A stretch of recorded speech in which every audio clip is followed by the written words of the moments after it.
नमस्कार, आप देख रहे खबर झारखंड और मैं हूं आपके साथ राजेश कुमार। जामताड़ा में सड़क दुर्घटना में पति पत्नी की दर्दनाक मौत हो गई। हादसा साहिबगंज से गोविंदपुर हाईवे में पांडेडी के पास हुआ। बताया जा रहा है कि पति पत्नी धनबाद की ओर से स्विफ्ट डिजायर कार में सवार होकर आ रहे थे। इसी दौरान पांडेडी में एक खड़ी 407 में पीछे से टक्कर मार दी गई। एक जोरदार धमाके के साथ गाड़ी चकनाचूर हो गई। स्थानीय लोगों ने दोनों को अस्पताल में भर्ती कराया, लेकिन दोनों को बचाया नहीं जा सका।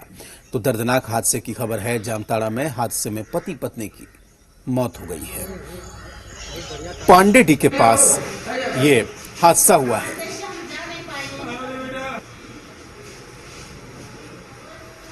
हादसे में पति पत्नी की मौत हो गई।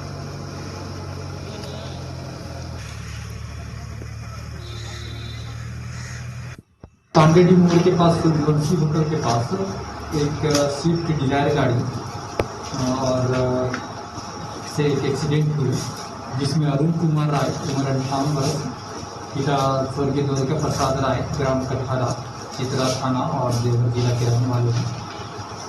और उनकी पत्नी सरोज देवी दोनों घायल हो गई। घायल अवस्था में हम लोग हॉस्पिटल भेजे हैं। हॉस्पिटल से रिपोर्ट क्या है।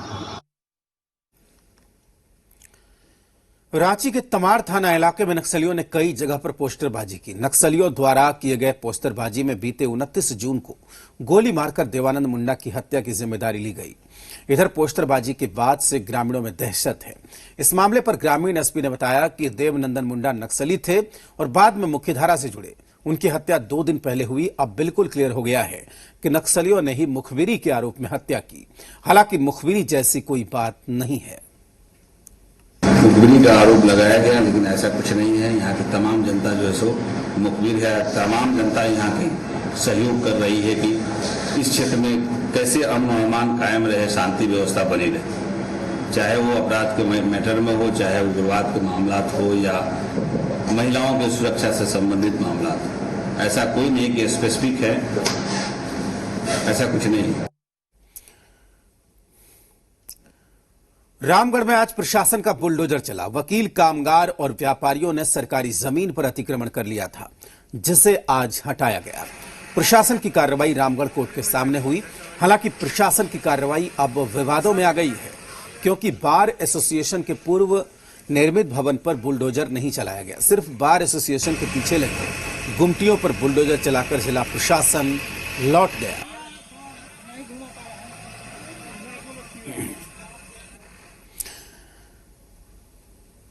बोकारो में घर का खाना बनाने वाला घरेलू सिलेंडर ब्लास्ट हो गया। हादसे में 4 लोग घायल हुए हैं। सिलेंडर ब्लास्ट में घर का छप्पर उड़ गया।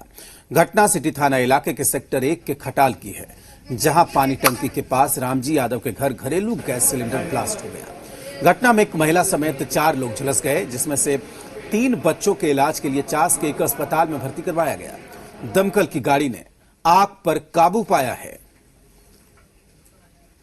एगो मेरा बेटा है और 2 दियादिन के बेटा है। मैं अपना ही दियादिन है, इधर रहते हैं 2-3 आदमी। तो 3 लड़का उसी घर में था। मेरा लड़का है, वो भी दोनों। हम यहाँ बाहर में थे। जब गैस उड़ गया तो ब्लास्ट किया, तब बड़ाम से बाजा था। हम बोला कि बाबू रे गैस फट गया, क्या भागो। तो लोग के भागने में 1B क्वार्टर नंबर 1601 में आग लग गया। तो हम लोग आए तो देखे कि खटाल में आग लगा हुआ था। बुझा दिया गया है। विधि व्यवस्था शांत है, कोई तरह का दिक्कत नहीं है। जो जख्मी था इलाज के लिए चला गया।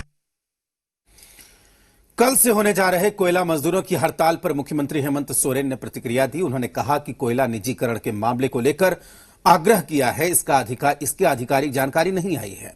हम अपनी प्रक्रिया में राज्य हित में निर्णय चाहते हैं। खबर आई है कोयला मजदूर, खनन मजदूर व्यवसायीकरण के विरोध में हड़ताल पर जा रहे हैं। उनको अपनी बात रखने का अधिकार है। सरकार को उनकी बात को संज्ञान में लेना चाहिए। झारखंड में बड़े पैमाने पर इस क्षेत्र में लोग जुड़े हुए हैं। उनकी आवाज भी सरकार तक जानी चाहिए। जैसे कि जानकारी है, ये खबर आ रही है कि कोयला मजदूर, खनन मजदूर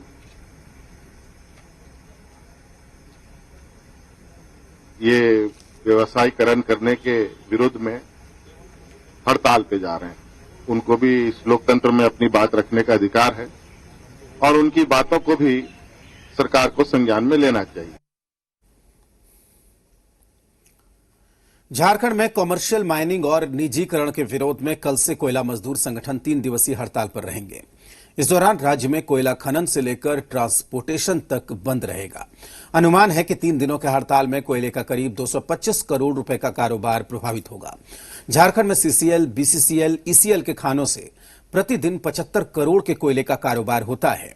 आज रांची में राष्ट्रीय कोयलियरी मजदूर संघ के अध्यक्ष केएन त्रिपाठी ने प्रेस कॉन्फ्रेंस किया और कोयला के खदानों को निजी हाथों में सौंपे जाने के उद्योगपतियों को मुनाफा पहुंचाने का इसमें आरोप लगाया। करके पूरे देश के वर्कर्स में असंतोष है। लोग नहीं चाहते हैं कि श्रम कानूनों में संशोधन हो, फैक्ट्री एक्ट में संशोधन हो। उन संशोधनों के लोग खिलाफ हैं। लोग कोयला के निजीकरण के खिलाफ हैं और माइनिंग जो कि कॉमर्शियल पर्पस के लिए हो रहा है, उन माइनिंग के लोग बेहद खिलाफ हैं। कोयला क्षेत्रों में कमर्शियल उत्खनन का हम विरोध नहीं करते हैं, तो ये सरकार का नियंत्रण है। ठेकेदारों के हाथ में कॉलोनियां जाएगी और सरकार का नियंत्रण कोयला क्षेत्रों से हट जाएगा।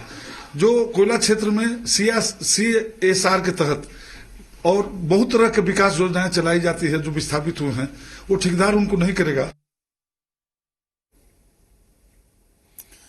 कोयला ब्लॉक के निजीकरण के खिलाफ ट्रेड यूनियन कल से 3 दिवसीय हड़ताल पर जा रहे हैं। ट्रेड यूनियन ने कहा है कि हमें जेल भी जाना होगा तो आखिरी दम तक मजदूरों के लिए लड़ेंगे। देखिए, वार्ता विफल हो गई है। ये हमारे 5 चार्टर ऑफ डिमांड को मानने से मना कर दिया इन्होंने और आजाद हिंदुस्तान में 3 दिवसीय हड़ताल पहली बार होने जा रहा है। ना ऐसा हड़ताल आपने सुना होगा और ना देखा होगा। ये सीधा और सीधा हड़ताल मजदूरों के भविष्य से है और इसमें हम 5 ट्रेड यूनियन कोई भी कोताही नहीं बरतेंगे। हमें जेल भी जाना पड़ेगा तब भी हम आखिरी दम तक मजदूर के हित में लड़ेंगे। भारत में ऑस्ट्रेलिया के हाई कमिश्नर बैरी ओ फॉरेल ने आज मुख्यमंत्री हेमंत सोरेन से ऑनलाइन संवाद किया। ऑस्ट्रेलियाई हाई कमिश्नर ने झारखंड में शिक्षा, खेल, स्वास्थ्य, खनन समेत विभिन्न क्षेत्रों में झारखंड सरकार के साथ मिलकर काम करने की इच्छा जताई। उन्होंने कहा कि झारखंड में विकास की असीम संभावनाएं हैं और ऑस्ट्रेलिया के विशेषज्ञों की टीम यहां काम करने को इच्छुक है। मुख्यमंत्री ने ऑस्ट्रेलिया हाई कमिश्नर से कहा कि झारखंड खनिज संपदा के मामले में काफी भरा पूरा राज्य है। कोयला और लौह अयस्क के खनन के लिए जाना जाता है। साथ ही खेलकूद के लिहाज से भी यहाँ काफी प्रतिभाएं हैं। उन्होंने ऑस्ट्रेलियाई हाई कमिश्नर से कहा कि उनका यहाँ स्वागत है और सरकार की ओर से उन्हें पूरा सहयोग मिलेगा। ऑस्ट्रेलियाई हाई कमिश्नर ने मुख्यमंत्री को इसके लिए धन्यवाद दिया और कहा कि जल्द ही इस दिशा में पहल की जाएगी। झारखंड में सबसे ज्यादा दयनीय स्थिति सरकारी शिक्षा व्यवस्था की है। उसमें भी सबसे बदहाल प्राथमिक शिक्षा है। ऐसे में जब नींव ही कमजोर पड़ जाएगी तो आगे की स्थिति समझी जा सकती है। लेकिन झारखंड के शिक्षा मंत्री जगन्नाथ महतो सरकारी शिक्षा की गुणवत्ता सुधारने की बजाय शिगुफा छोड़ रहे हैं। बयान दे रहे हैं कि सरकारी स्कूल में पढ़ने वाले को ही सरकारी नौकरी मिलेगी। शिक्षा मंत्री के बयान से वित्त मंत्री रामेश्वर उरांव ने तो किनारा कर लिया, लेकिन जेएमएम बयान का समर्थन कर रहा है, जबकि बीजेपी तंज कस रही है। झारखंड में सरकारी शिक्षा व्यवस्था में कई खामियां हैं। शिक्षा विभाग कमियों को दूर करने की भरपूर कोशिश करता है, लेकिन चाहकर भी शिक्षा के स्तर में सुधार नहीं हो पा रहा है। अब शिक्षा व्यवस्था में खामियों को दूर करने की जगह शिक्षा मंत्री जगन्नाथ महतो ने नया शिगुफा छोड़ा है। शिक्षा मंत्री जगन्नाथ महतो ने कहा है कि झारखंड में सरकारी स्कूल में पढ़ने वाले को ही सरकारी नौकरी मिलेगी। मेरा विचार था कि जो सरकारी विद्यालय में पढ़ेंगे सरकारी नौकरी उन्हीं को मिलना चाहिए, लेकिन इसे पूर्ण रूप में फैसला नहीं है। लोगों से विचार ले रहे हैं, इसका क्या प्रभाव पड़ेगा। अभी निजी विद्यालय में लोग पढ़ाते हैं और सरकारी नौकरी खोजते हैं। निजी विद्यालय में सब बड़े बड़े बहुत नौकरी है, बड़ा बड़ा IAS IPS जो बनना है बनिए ना, उसमें कहाँ बाधा पहुंचा ले। झारखंड में शिक्षा मंत्री जगन्नाथ महतो के बयान ने सियासी तूफान मचा दिया है। बीजेपी विधायक सीपी सिंह ने पलटवार करते हुए कहा कि जगन्नाथ महतो को बोलने से पहले सोचना चाहिए। सरकारी नौकरी कंपटीशन के आधार पर मिलती है, सिर्फ मीडिया में बने रहने के लिए इस तरह के बयान दे रहे हैं। अगर गरीबों के हिमायती हैं तो सबसे पहले प्राइवेट स्कूल को बंद करवाएं और सरकारी स्कूल में बेहतर पढ़ाई की व्यवस्था करें। सरकारी स्कूलों में पढ़ाई की बेहतर व्यवस्था कीजिए, बेहतर सुविधा कीजिए, और तब ये बात आप बोले तो समझ में आता है। अन्यथा लोग हंस रहे होंगे आपके इस बयान से। अखबारों में छपा, इसको पढ़ पढ़ कर लोग मजा ले रहे हैं। इससे ज्यादा कुछ हो नहीं रहा, सिर्फ मजा ले रहे हैं। वहीं वित्त मंत्री रामेश्वर उरांव ने अपने सहयोगी मंत्री के बयान पर कहा कि संविधान के अनुसार ऐसा नहीं कर सकते। सबको अवसर देना है। कंपटीशन में सभी परीक्षाएं देते हैं, मेरिट के अनुसार नौकरी मिलती है। इतना जरूर कहूंगा, सरकारी स्कूल के स्तर में सुधार की जरूरत है। सरकारी स्कूल में पढ़ाई नहीं होती है। गांव में स्कूल जाता हूं तो पता चलता है शिक्षक नहीं है, जबकि जेएमएम ने शिक्षा मंत्री का बचाव किया है। सरकारी स्कूल में पढ़े, प्राइवेट स्कूल में हम अंतर नहीं कर सकते और डिस्क्रिमिनेट नहीं कर सकते उनको। परीक्षा कॉम्पिटिटिव एग्जाम होती है, उसमें सभी बैठते हैं, जहाँ कहीं से पढ़े हों, सरकारी हों प्राइवेट हों, तो बैठेंगे और मेरिट में जो आएंगे उनको नौकरी मिलेगी। तो हमको लगता है कि ये प्राथमिकता है, क्योंकि जो यहाँ के हम लोगों ने कहा है कि यहाँ पर 100% हम आरक्षण देंगे तृतीय और चतुर्थ वर्ग को, तो उसी तरह उसमें भी प्रेफरेंस होगा जो भाई सरकारी स्कूल में पढ़े होंगे। तो ये प्राथमिकताएं हैं, ये कोई अनिवार्यता नहीं। शिक्षा मंत्री जगन्नाथ महतो के बयान को मंत्री रामेश्वर उरांव सीधे तौर पर काट रहे हैं और यही सच्चाई भी है कि शिगुफे से ज्यादा सुधार की जरूरत है। चंदन, जी मीडिया, रांची। कोरोना संक्रमित मरीजों की संख्या में लगातार हो रहे इजाफे के मद्देनजर अस्पतालों में बेड कम पड़ रहे हैं। ऐसे में जरूरत को देखते हुए रेल के डब्बों को रेलवे आइसोलेशन वार्ड में तब्दील कर दिया गया है। रांची रेल मंडल ने भी 60 कोच का आइसोलेशन वार्ड तैयार किया है, जिसे झारखंड सरकार लेने को इच्छुक है। लेकिन इन कोचेज में मौजूदा सुविधा को लेकर सरकार संतुष्ट नहीं और इसे लेकर नाराजगी जाहिर की गई है, जिसे लेकर सियासत शुरू हो गई है। कोरोना के बढ़ते मरीजों के मद्देनजर अस्पतालों पर से दबाव को कम करने के लिए देश भर में रेल कोचेस को आइसोलेशन वार्ड में कन्वर्ट किया जा रहा है। रांची रेल मंडल ने भी हटिया यार्ड में 60 बोगियों को 540 बेड के साथ आइसोलेशन वार्ड तैयार किया है। इस आइसोलेशन वार्ड के लिए 15 साल पुराने स्लीपर कोच का इस्तेमाल किया गया है। आइसोलेशन वार्ड बनाने का काम हटिया यार्ड में किया गया। बोगी को 9 कंपार्टमेंट्स में बांटा गया है। 8 कंपार्टमेंट में मरीज होंगे, 1 कंपार्टमेंट में मेडिकल स्टाफ रहेंगे। कंपार्टमेंट में प्लास्टिक का पर्दा लगाकर नंबरिंग की गई है। हर कंपार्टमेंट में मरीजों के सोने के लिए बेड की व्यवस्था है। 1 बोगी में नहाने का बाथरूम होगा और 3 शौचालय होंगे। कंपार्टमेंट में डस्टबिन की भी व्यवस्था की गई है। जरूरत पड़ने पर ऑक्सीजन की भी व्यवस्था होगी। बोगी को ठंडा रखने के लिए बग्गी के ऊपर जूट के बोरे डाले जाएंगे। कोरोना संक्रमित मरीजों की संख्या में लगातार इजाफा को देखते हुए रेलवे के द्वारा आइसोलेशन वार्ड तैयार किया गया है। रांची रेल मंडल के द्वारा भी 60 बोगियों को आइसोलेशन वार्ड के तौर पर तैयार किया गया है, जिसमें 540 बेड हैं। इस वक्त हम मौजूद हैं हटिया स्टेशन पर और ये हम तस्वीर दिखाना चाहेंगे। यही वो आइसोलेशन कोच तैयार किया गया है, जिसमें कि मेडिकल के सारे सुविधा उपलब्ध होंगे। बढ़ते मरीजों के मद्देनजर झारखंड सरकार ने भी रेलवे की इन बोगियों को लेने की इच्छा जताई है, लेकिन इसमें सुधार की ज्यादा गुंजाइश को देखते हुए सूबे के स्वास्थ्य मंत्री बन्ना गुप्ता ने नाराजगी भी जाहिर की है। बोगी को लाकर चद्दर बिछा दिया, तकिया रख दिया और कह दिया आइसोलेशन वार्ड है, अब इसका संचालन आप कीजिए। यदि उनको करना है तो वो क्यों नहीं जो है उसको जो है आइसोलेशन वार्ड कोई ऐसे ही बन जाता है कि चद्दर और तकिया रख देने से आइसोलेशन वार्ड बनता है। ये सच है कि बोगी में सुधार की गुंजाइश है और इसके मद्देनजर WHO और स्वास्थ्य विभाग के पदाधिकारियों ने इसका जायजा भी लिया ताकि जरूरी बदलाव किए जा सके। ऐसे में इसे लेकर स्वास्थ्य मंत्री की प्रतिक्रिया पर बीजेपी ने पलटवार किया है। और बन्ना गुप्ता जी जो हैं ये सिर्फ बयानबाजी करते हैं। इनका देखिए आप, कोरोना में पूरा जनता संकट से जूझ रहा था, यहाँ के प्रॉपर जांच नहीं हो पा रहे थे, प्रॉपर उनका दवा नहीं मिल पा रही थी, प्रॉपर उनको क्वारंटाइन में नहीं रखा जा रहा था और वो मात्र एक सूत्री मांग में वो चारों तरफ घूम रहे थे कि कैसे रिम्स निदेशक को बदला जाए। एक तरफ कोरोना मरीजों की संख्या बढ़ रही है तो दूसरी ओर रेलवे बोगी को लेकर सियासत हो रही है। ऐसे में इस बोगी का इस्तेमाल होता है या नहीं, ये वक्त बताएगा। मदन सिंह, जी मीडिया, रांची। हेमंत सरकार ने बड़ा फैसला लिया है। झारखंड में अब 2400 रुपए में कोरोना का टेस्ट होगा। निजी लैब के लिए यह आदेश जारी किया गया है। झारखंड जांच का दर कम करने वाला तीसरा राज्य है। झारखंड में 4 निजी लैब में कोरोना जांच हो रहा है। स्वास्थ्य मंत्री बन्ना गुप्ता ने कहा कि निजी लैब में जांच कराने वाले लोगों को सहूलियत होगी। आपको बता दें कि पूरे देश में कोरोना जांच का शुल्क 4500 रुपए है, जिसे घटाकर 2400 कर दिया गया है।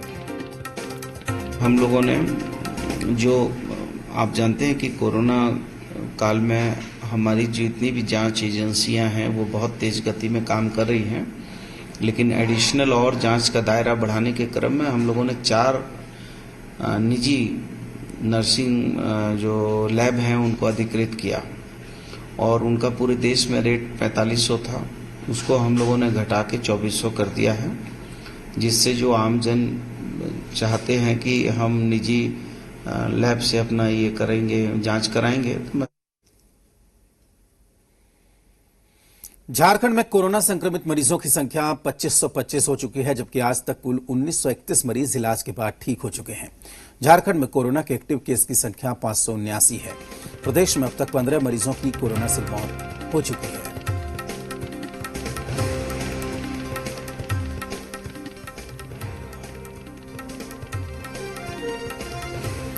वक्त छोटे से ब्रेक का है, जल्द लौटते हैं।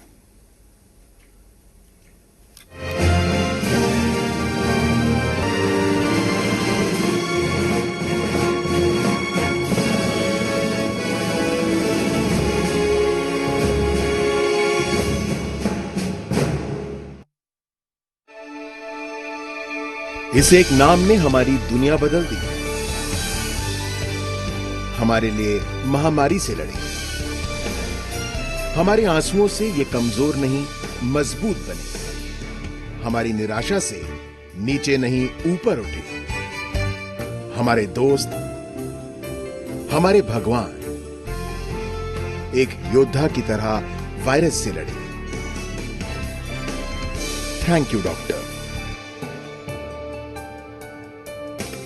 Logo partner Natural Green Fuel Limited, Green India, Clean India, Future of Biofuel. Neo Aventis presents Advanced H Wash. Quality is our nature. अगर आपके अंदर चाह है, एलीट आपकी राह है। एलीट इंस्टीट्यूट पटना और brand protection service private limited and ISO 9000-2008 certified company.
पश्चिमी सिंहभूम में लॉकडाउन के चलते दिल्ली से आए मजदूरों के लिए बिरसा हरित ग्राम योजना वरदान साबित हो रही है।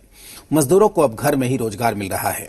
सदर प्रखंड के आसुरा गांव के कई लोग दिल्ली के मेट्रो में काम करते थे, लेकिन लॉकडाउन में जब गांव लौटे तो बिरसा हरित ग्राम योजना उनका सहारा बनी। जिनके पास जमीन थी वे अपनी जमीन पर बागवानी करने में जुट गए। जिनके पास कम जमीन थी या नहीं है वे अपने गांव के बागवानी में ही जुड़कर स्थायी रोजगार ढूंढ चुके हैं। मेरा नाम विनोद बिरुलिया है, आसुरा का रहने वाला हूँ। लॉकडाउन के चलते हम लोग यहाँ फंसे हुए हैं, उधर से आए हैं तो यहाँ पर काम मिला तो हम लोग को सुकून मिला। अभी रोजी रोटी तो चलिए रहा है, लेकिन प्रॉब्लम तो कुछ नहीं है, लेकिन वही प्रॉब्लम है थोड़ा सा सर कि हम लोग का थोड़ा पैसा बढ़ा दीजिएगा तो अच्छी रहेगा। पेड़ रोपण का वो चल रहा है बागवानी का। यहाँ पर फलदार वृक्ष लगाना चाहते हैं। 6 एकड़ जमीन है ये हमारा, तो इस जमीन में मैं अपना पेड़ रोपण चल रहा है सरकार की तरफ से। तो क्या क्या रोप रहे हैं इसमें? हम या फलदार बोले तो आम, और उसके बाद पपीता, अमरूद, और उसके बाद नींबू वगैरह भी लगाना।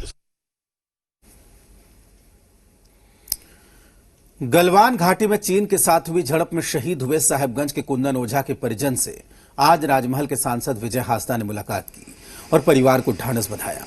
उन्होंने कहा कि झारखंड सरकार शहीद परिवार के साथ है और मैं एक बेटे के तौर पर आपके परिवार के साथ हूं। जब कभी भी मेरी जरूरत पड़े मैं हर परेशानी में खड़ा रहूंगा। कुंदन ओझा के स्मारक के लिए जो भी जमीन उपलब्ध कराई जाएगी उस जमीन पर शहीद स्मारक का निर्माण करवाया जाएगा। सरकार की तरफ से जो डिसीजन आएगा सरकार उसमें तैयार है। हेमंत जी ने आगे भी अपना बयान उन्होंने दे दिया है। बात बाकी है कि परिवार जिस तरह से उन लोग की तरफ से जो भी डिसीजन आएगा उसमें सरकार उस तरह से। इस बार कुछ शर्तों के साथ स्थानीय लोगों को श्रावणी मेले में बाबा भोले के दर्शन होंगे।